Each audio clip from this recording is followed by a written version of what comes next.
about self-directed learning. And we're going to talk about what questions are you going to want to know the answer to. Now, the first step, of course, that's the hardest for all of us, is to take inventory and figure out what do I actually know right now so I can frame the question I'm going to want to answer. Up until now, these are my disclosures. I taught Watson how to be a doctor. He flunked out of med school. Major transitions. Right now, you're going through faculty-directed learning. I saw some of you are reviewing your infectious disease slides in the back of the room. But Rachel told you what to learn. And when we took the kidney course, we would tell you what to learn. That's fine. It's very efficient, and it's sort of the broad, core curriculum that everybody needs to know, memorize.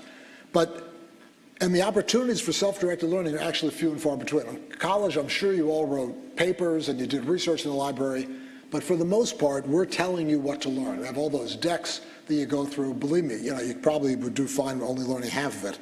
Don't tell anybody I said that. But that's all about to change. Because when you go to the clerkships, in fact, even now, when you do your cases and your write-ups, nobody's going to say, well, for this write-up, you're going to need to know this, this, and this, and why don't you go look that up, and why don't you look that up? It's up to you to decide what you need to learn. And of course, it depends on how much you know already, but you're novices, you're just starting out, it's likely you're going to want to know right from this. Here we go. Having a little feedback? Yeah. Okay, how's that? It says muted. Oh, lectern. Oh, that's right. Here we go. So this is the focus on this talk is how are you going to frame questions, and then where are you going to find the answers? So the challenge is, as I just said, you need to know what you don't know. And I was reminded by the silly article on people who are, I do hear a little whistling back there. Let me turn this down. Is this wireless? And for a tech guy, I'm doing a pretty bad job up here. I think this is the one that your thing is on. So let's try that. That sounds good. Forget electrocuted. Send somebody here. So it's going to change over the years, obviously, and you're going to leave your courses this year and you'll be in the wars next year, and some of the things you're going to know really well and some things not so well. The real key is where do you find the information? And there's a wealth of electronic information that was spectacular. I'm going to show you some of my favorite sites. At some point, you're going to say, well, I have the information. How do I know I can believe the information? If you go to WebMD, you know that it's all biased towards the drug companies. And so you think, well, I'm not sure I'm going to believe this. And so I have a couple tips on how to decide that you can believe the information. So the learning objectives today are quite straightforward. When we're finished, you should be able to describe the typical medical student information needs, and we're going to focus on background questions and foreground questions. I'll go into more depth, and they are what they sound like. We're going to describe the evidence pyramid, where there's a hierarchy of resources. Some are more appropriate for questions than others, and once I think through this lecture, you'll get the point. We're going to describe some search strategies. There's the concept of semantic search, where you search a concept, you don't search key terms. I'm going to show you a couple examples of that. And then lastly, we'll have a couple words on believability and trustworthiness. So what are some of the questions that I want to have answered? Well, first and foremost, diagnosis. I mean, just because it's often the case the medical students are told what the diagnosis is. They're working up a case on the floor, and then the patient comes up to the emergency room. Well, you've earned your right to think outside the box and actually convince yourself that that's the diagnosis. Deepu showed you what a differential diagnosis is. Diagnostic error is still 1/3 of medical error. It's missed, it's delayed. So you've earned the right to actually think about what the diagnosis is. You're going to want to know what the overview of the condition is. I use CKD as an example because, as you heard, I'm a kidney doctor. And you may have remembered the lectures last year that Maya gave, or whatever, Dr. Alicati. But it's sort of in the past. And one thing that I'll try to emphasize over and over again is what I knew a year ago could be completely wrong now, overturned, so to speak, by a court of law, shown to be unimportant. I think I told the summer research group that I was sitting in my barber's chair, and my barber, who's a genius he knows everything about medicine, he said in his beautiful Italian accent, he said, I'm worried about taking statins, the drugs for cholesterol, because I'm afraid it's going to give me diabetes.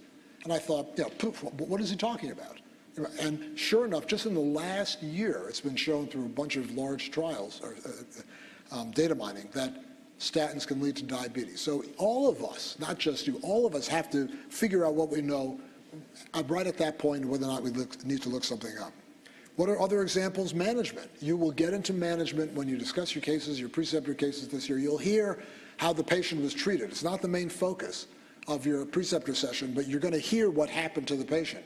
And you're going to want to think about management. What are the guidelines? Where do you find guidelines? Yes, we do have guidelines. The National Kidney Association has guidelines for managing kidney disease, the Heart Association, et cetera. What are some of the bad outcomes that occur as a result of following these guidelines? More about that later. And prognosis, where you're going to want to know, how's this patient going to do? Is the patient going to be on dialysis, in 5 years? Is there a predictor for that? Does it matter that the patient has diabetes?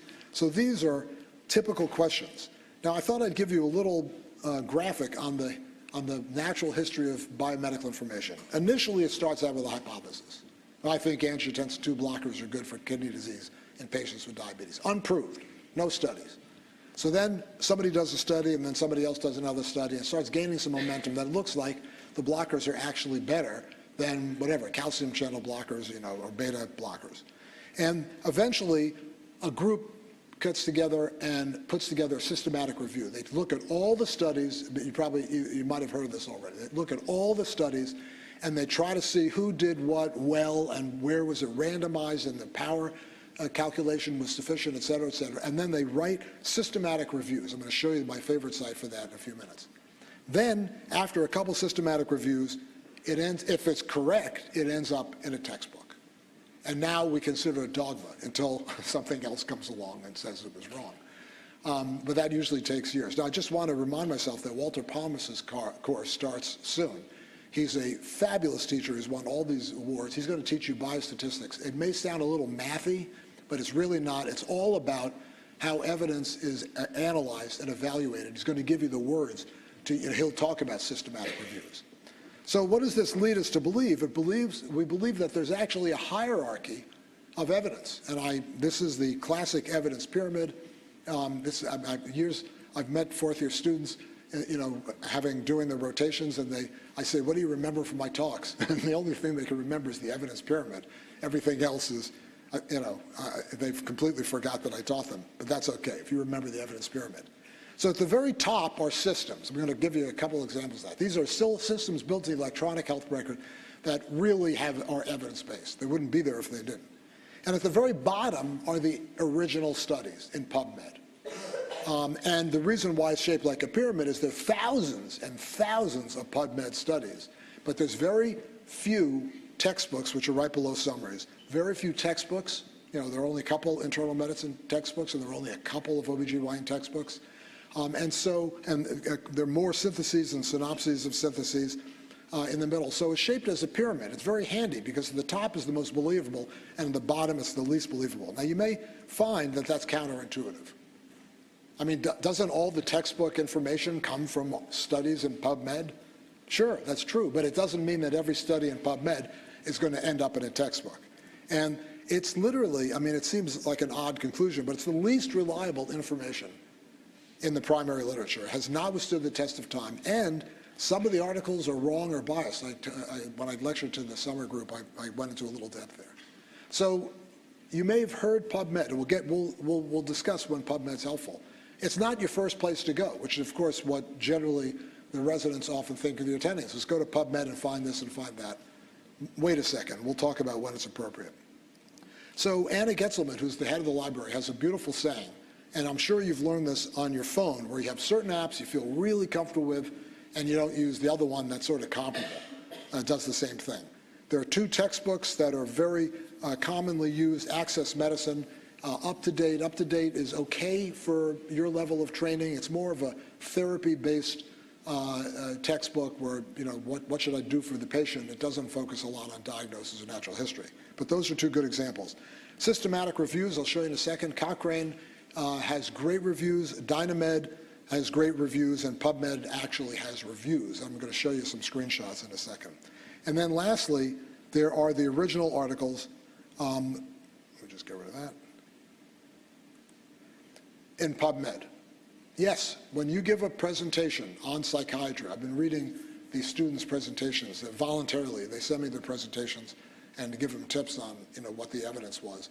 You will want to drill down to PubMed, but not until you've gone through the textbook and the systematic reviews. So let's talk a little bit about Access Medicine. Everybody hear of Access Medicine? Write this down. And if you've got a computer open, oh, you do, send an email to yourself, Access Medicine. Note to self. I've had students tell me that that was the best piece of advice I've ever given them, which made me sad because I thought I had given better pieces of advice than that. And the reason why Access Medicine is incredible, and I assure you our library pays a lot of money for it. I mean, these things cost a fortune. And Columbia has a spectacular electronic library for which they pay a huge amount of money. That's not true at every school. Access Medicine will search all the important books. If you look below, there's Harrison's, Williams Hematology is a classic blood book, and this is just a fraction of the books that they have. I thought if I can do this without signing out, I'm going to try it.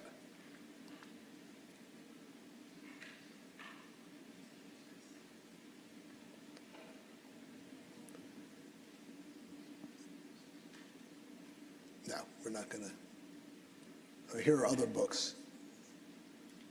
Let's see if I can. I'll let you play with it. The screen is too small.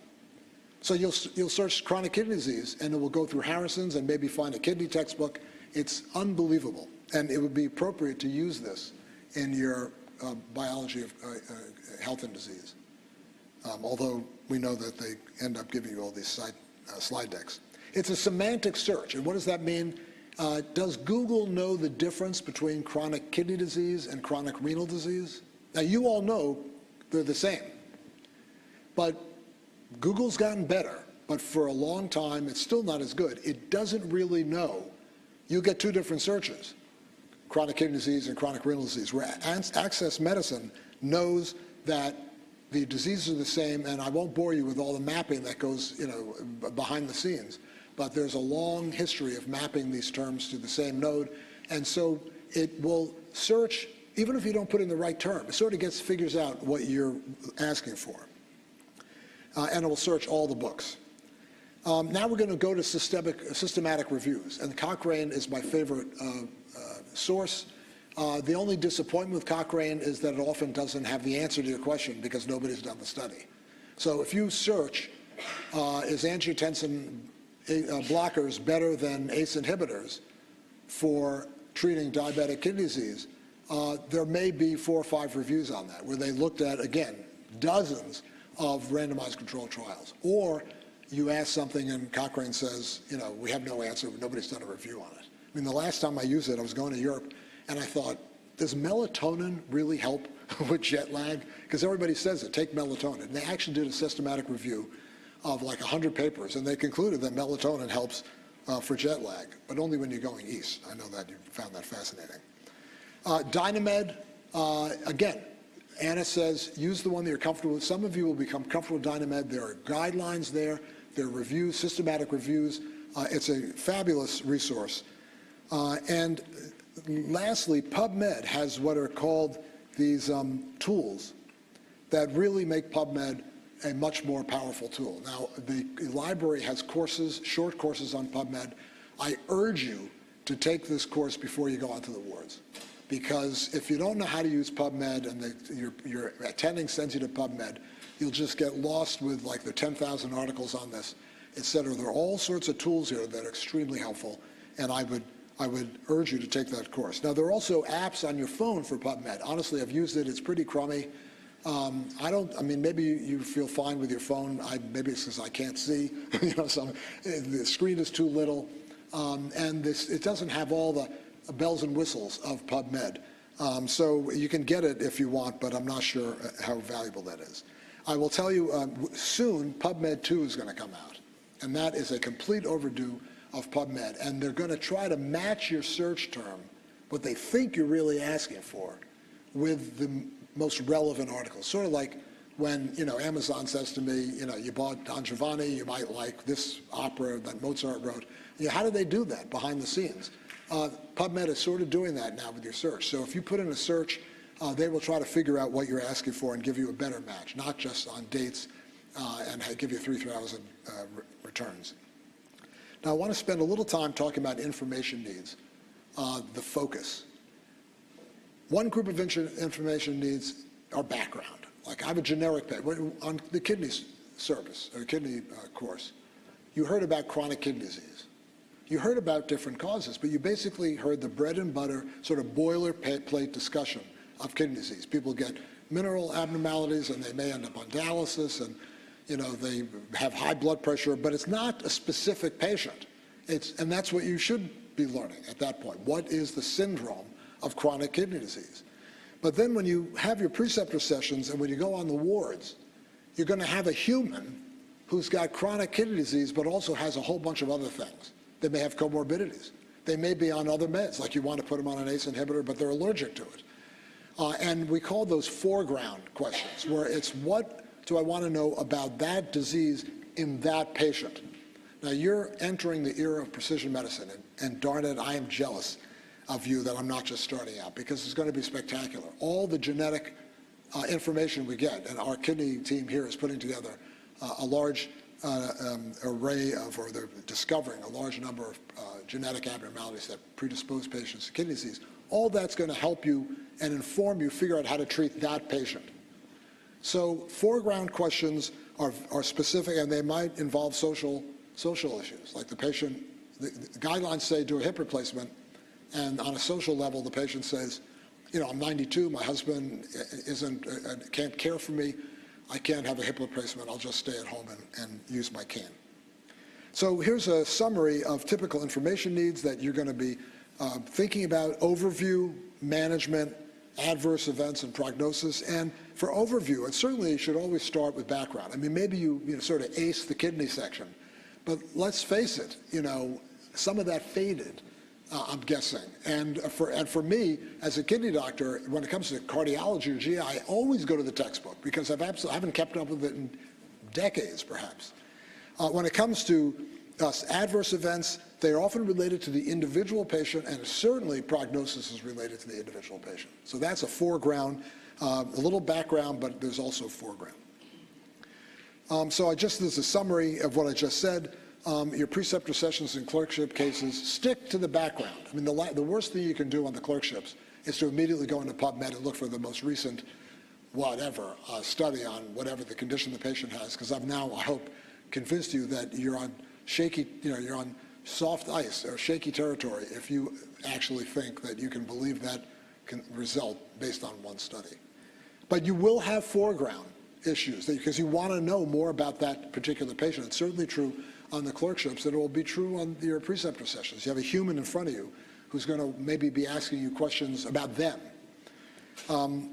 Textbooks, systematic reviews, up to date, as I mentioned, is pretty good, but it's really more about therapy. So let me just take a little detour here about how do you get foreground information. I did a study with medical residents about 10 years ago. I had them carry around a little, how quaint, carrying around a little recorder.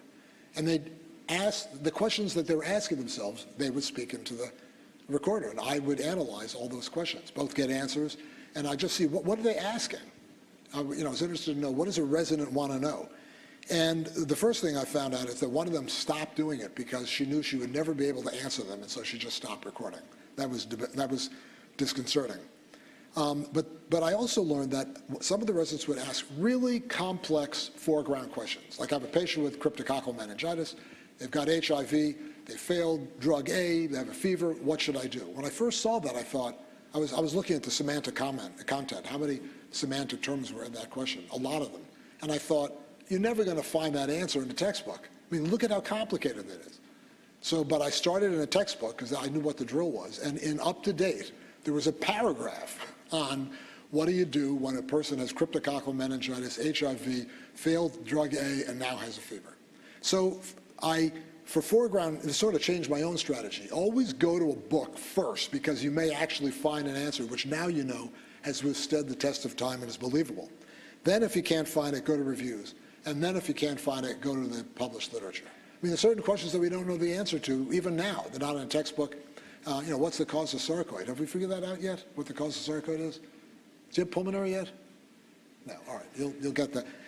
We still don't know the cause of it. So there's nothing in a textbook on cause, hypotheses. So this is my foreground strategy.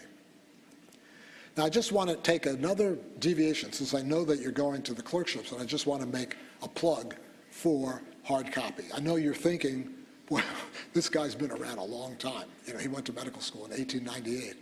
He believes in, not 1898, he believes in hard copy. And I'll tell you why I believe it. It took me a while to figure out why this was the case. First, I was in the bookstore when I used to be located at Broadway, and one of the bookstore leaders, who was a good friend of mine because I bought so many books, said, you know, something interesting happened last week. The residency director of a residency here at Columbia, I won't tell you which one it was, said 40% of the residents in that residency flunked the specialty boards. Now, these are the smartest people on the planet. They are as good as anybody at any institution. How could 40% flunk? And that the residence director's hypothesis is they were using the web to learn the information, not a book. And so I thought about that for a while, and I think the answer is simple. If you go to the wards next year and you're on medicine and you're on the GI floor, I don't even know if we have a GI floor, but let's say you have mainly GI patients, or you have metabolic patients, you're expected to know a little bit about everything. And you won't know that you haven't learned about everything unless you keep track. And that's where a book is handy. It could be a review book, you know, a thin review book, just get a highlighter. But keep track of, sort of like a log, and maybe you have this now in your clerkships, where you keep a log of what you've learned. The book will tell you what you haven't seen. And it will only take 10 minutes to refresh your memory. You've had the course at BHD, it's going to refresh your memory. But hard copy, I think, is the solution here. All right, I want to go on to diagnosis. I already mentioned that when you are on the wards, generally the diagnosis is already known, but what you don't know perhaps is that sometimes that's wrong. And you reserve, every time I attended, one of the medical students would raise their hand and have a brilliant idea that nobody else thought of, and we all thought, God, that's so great having medical students on the ward. So you're allowed to think on your own, and I hope that you do. And there are diagnostic tools, and for the research group I talked to a couple of weeks ago, there's Isabel. I have no financial relationship with Isabel. I only believe in Isabel. You can put it on your phone, your iPad. There is a medical version, which I believe is under $100. Anyway, think of all the coffee you drink. Just go without Starbucks for a week, and you'll be able to pay for this. It's unbelievable. So you can see on the left here, we put in night sweats, weight loss, and diarrhea. And then here's the differential. Now, who would have thought that Hodgkin, non-Hodgkin's lymphoma would be #1 on that? Now, they're not necessarily prioritized in terms of likelihood, but these are perfectly legitimate and really complete differential, but I assure you the residents would not come up with that list. Now, you may find that some of these are kind of really unlikely, but you reserve the right to think about them. And there's a brilliant diagnostician out of UCSF. He's like a kid. He's like 30 years old. Like when nobody knows what's wrong with the patient, they fly him in. He uses Isabel. Now, he uses Isabel after he's used his own brain, and he is brilliant, because he wants to see what Isabel came up with that he hadn't thought of. So I know that over the years, like 5 or 10 students on the wards buy Isabel, and then they're giants. They're stars, because you can even do it when your attending is mumbling on about, or your resident on the differential. You just type it in and see what else is on there. What about non-Hodgkin's lymphoma? Oh, great idea. There are other. Watson is pretty good too, but Watson is not commercially available, nor do I think it will be, and that's sad. So Isabel's spectacular. JAMA has its own site. It's called Rational Clinical Examination. You type in some signs and symptoms. Again, whatever you feel comfortable, it's free. Maybe if you can't buy Isabel, that's one thing. JAMA, play with this. It's really, really outstanding. And then I think, actually, I didn't check to see if these are still available. On Access Medicine, there are 2 engines, Diagnosaurus, which I realized sounded like a comic book that I'd read to my granddaughter. Like today's, we're going to read about Diagnosaurus. I mean, it's just an idiotic title. But try it out. It's nowhere near as good as Isabel. See, Isabel has the state-of-the-art technology, mapping, just the way Watson did. Medications. If you haven't figured out already, what we do is prescribe pills for people. We either remove something or we give them a pill. And adverse drug events represent a major cause of death in the United States. Some of them are predictable. You know, you give someone a medicine they're allergic to and they had told you 5 minutes ago they were allergic to this. And some of them are completely unpredictable. There are several sites that are really good. You have to, every medicine that your patient's on for your preceptor sessions, look up in one of these sources. Hippocrates you can get on your phone, as you can Micromedics. Hippocrates I'm not a fan of. It's a little clunky and it has ads, and I'm too stubborn to buy the one without ads. Micromedics is outstanding, and I'll show you an example in a second. So you just type it in, it gives you everything, doses, it gives you drug-drug interactions, it gives you the FDA inserts, it's everything you want to know. And actually, when you look up the medicines on your patients you're working up, you're going to be horrified to see that some of your patients are taking medicines which you think they actually shouldn't be on, or you don't know why they're on. Just be tactful when you mention that to your preceptor. Now I'm going to just introduce you to the concept of the strategy called PICO. PICO, PICO, and it refers to patient population. You have a group of patients, diabetic, hypertensive, CKD. Then you have an intervention, ACE inhibition.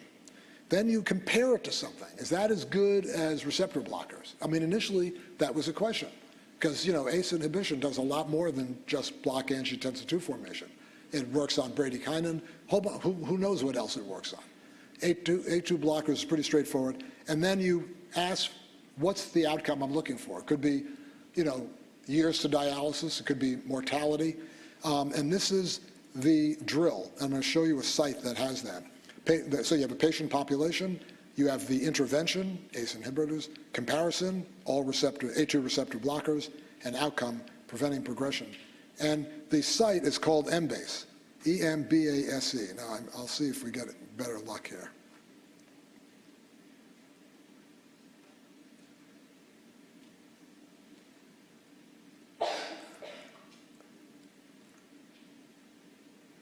Well, you can see here, up at the top, you will see the words PICO. You click it, and it sets this up for you. Now, I'm not sure you need to be doing that this year with your preceptor sessions, but certainly on your clerkships, they're going to be talking about, we're a quaternary, whatever that means, medical center. We got people who failed therapy in a lot of places. And so a lot of the conversation is, well, they're on this, should we do that? And that's a classic PICO question, and Embase is fantastic. You can do it in Cochrane reviews and PubMed, actually. Okay, let's move on. So what are the best resources for evidence on the evidence pyramid and its systems? What's at the top? Systems. What does that mean? It means when you're a clinical clerk on the clerkships, there are going to be systems built into the electronic health record that are going to provide the information that you need. So that's decision support. It provides you the information you need, whether you're aware of what you don't know or not. Now that's an interesting concept. Why would we build a decision support tool? Because everybody knows everything? I'm sure you've read Atul Gawande's book, The Checklist Manifesto. If you haven't read it, it's absolutely spectacular. He basically says, like, really smart people forget to do things.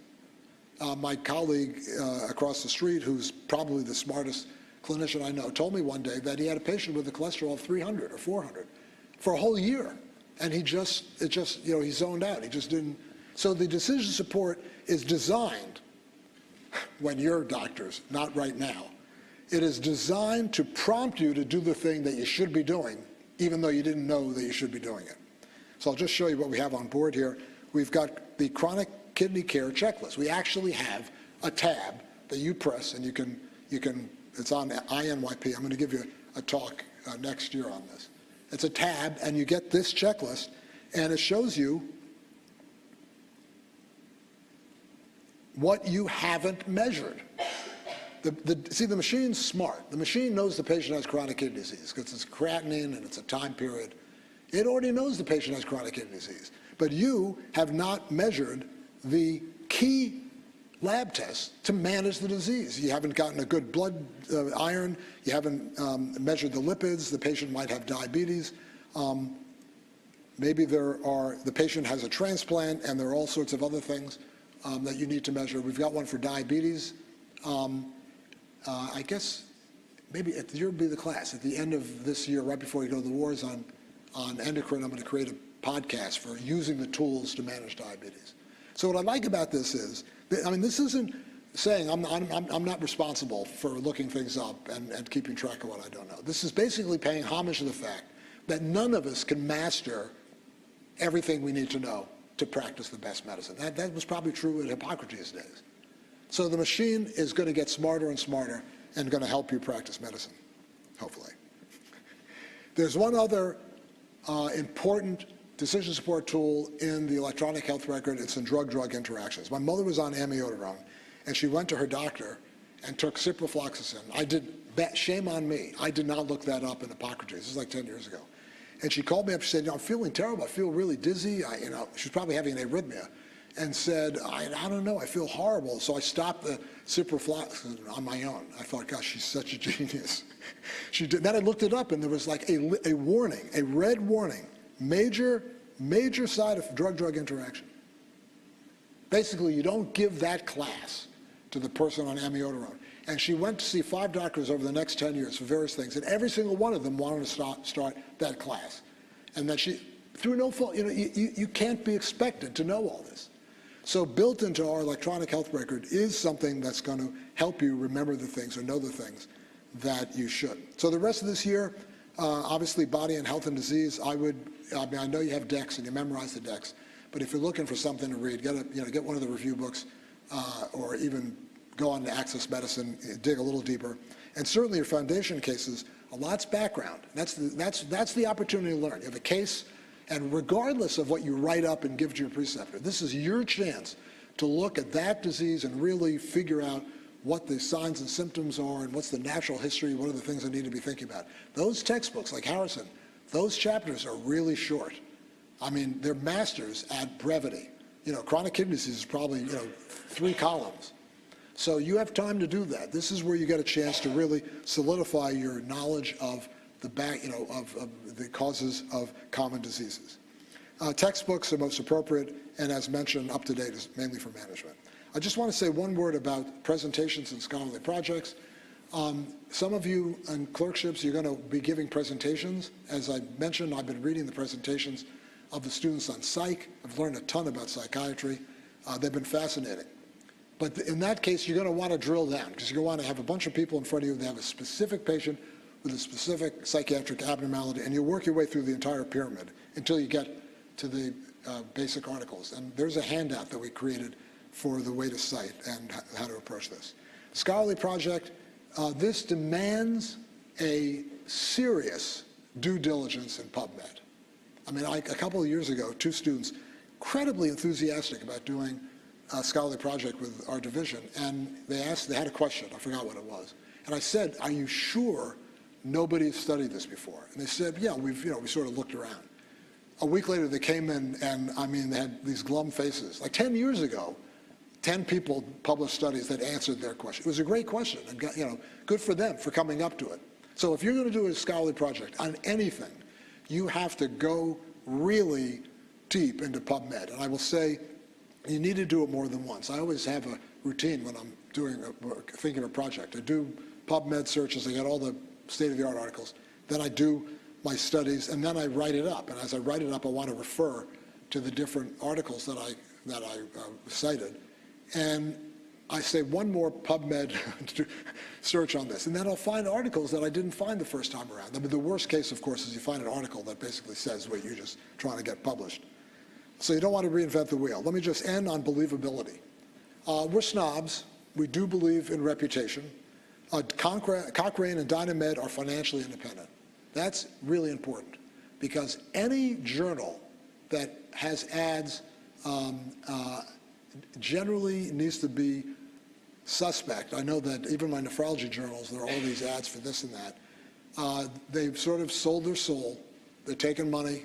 These are very expensive journals, But Cochrane and DynaMed are independently funded, and that means it's a big deal.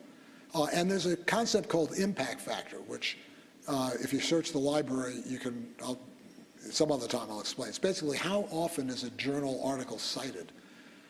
So the New England Journal has a really high impact factor because anybody writing any article on a certain topic always finds something important in the New England Journal of Medicine. And some of the impact factors are close to zero, like nobody has ever cited that journal. That's not foolproof, but that's easy to find in the library, and if you're interested, just email me and I'll tell you how to do it. The other obvious thing is I found this fascinating with the students who send in their presentations to me. The first is, can you actually see the data? Now you're all thinking, how am I going to analyze the data? I mean, I'm a humble third-year medical student, fourth-year medical student, and I've taken Walter's course. Am I going to be able to look at the data? My answer is, you're all really smart, and the answer is yes. Maybe you'll get a feel for the way the data was presented, and then time and time again, the students say, well, why? They didn't actually do the right experiment. That doesn't add up. If you can't see the data, and it's only an abstract, you have to either stay away from it or hold it at arm's length. The library has paid hundreds of thousands of dollars to have access to the full text to the best journals in the world, and if the library doesn't have full text, it means that it's not worth it. The date is also good. Every now and then I see a presentation where somebody's referring to an article from 1992. If it's a classic, that's appropriate. I mean, we still cite Watson and Crick's paper in '53. But if it's not a classic, then it's by definition it's going to be out of date. And you probably know on PubMed on the right side, it shows you all the articles that cited the article you're looking at, and you can get a much more recent publication. So my last slide on this is how do you, that's all well and good to use that, but what do reporters say when they're going to publish an article? They say they need at least 2 sources, preferably 3, because you can't trust one. And this is me writing questions for the national boards a couple of years ago. I was looking at cystic kidney disease, and of course I Googled it. I Googled everything first. And the reason to Google is you get a sense of what the vocabulary is. Maybe chronic kidney disease is the preferred term. Maybe chronic renal failure is no longer a preferred term. Then I opened up, as you can see here, this is up to date. Then I went to Access Medicine, because I was trying to get a question that was appropriate for a second-year student. But the point is that if you see it in all locations, you can feel pretty good that it's valuable. So it is, with these search engines and the screens, there's no reason not to do that. So we're just, the learning objectives, we talked about background and foreground. We described the evidence pyramid. We talked about leveraging the semantic search. Access Medicine kind of knows what you're thinking. And we talked about the believability of information, trustworthiness. So I want to just end by showing you, I do want to say that the library is redoing their website completely, but right now, off on the right, are all these sites that I've just mentioned that are helpful to you. Just need to click on Cochrane or Embo or online Ovid, which we didn't talk about, which is not that helpful. PubMed, et cetera, up-to-date Web of Science. Web of Science is where you find the impact factor. It's a fantastic resource that's going to change a little bit. And lastly, they are creating a guide on how to get in touch with your information needs and then what resources to find. They have a couple of videos on Access Medicine. They've got videos on PubMed. This is the site. They're looking for some feedback. It's still in progress, but it's a very useful site, and it will help you articulate what you need to know. Thank you, and have a great time this year. I'll take questions.